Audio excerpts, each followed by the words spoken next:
Certain African ideas about blood puzzle me. I was told by a Bantanga friend, a resident white trader, that a short time previously a man was convicted of theft by the natives of a village close to him. The hands and the feet of the criminal were tied together, and he was flung into the river. He got himself free and swam to the other bank and went for bush. He was recaptured and a stone tied round his neck, and in again he was thrown. The second time he got free and ashore and was recaptured, and the chief then, most regretfully, ordered that he was to be knocked on the head before being thrown in for a third time. This time palaver set, but the chief knew that he would die himself by spitting the blood he had spilt from his own lungs before the year was out. I inquired about the chief when I passed this place more than 18 months after, and learnt from a native that the chief was dead, and that he had died in this way. The objection thus was not to shedding blood in general way, but to the shedding in the course of judicial execution.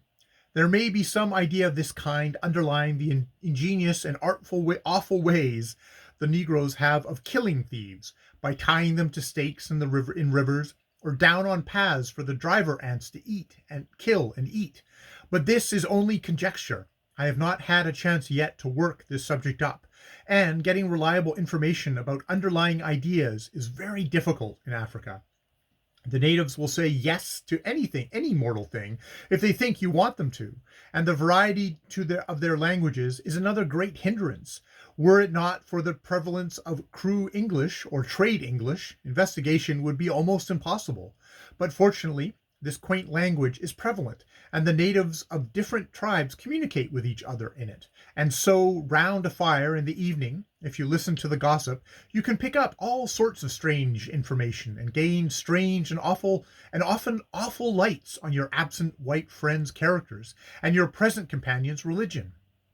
For example, the other day I had a set of porters composed of 4 Bassa boys, 2 Wiwis, 1 Dula, 2 Yorubas. None of their languages fitted, so they talked trade English, and pretty lively talk some of it was, but of that anon.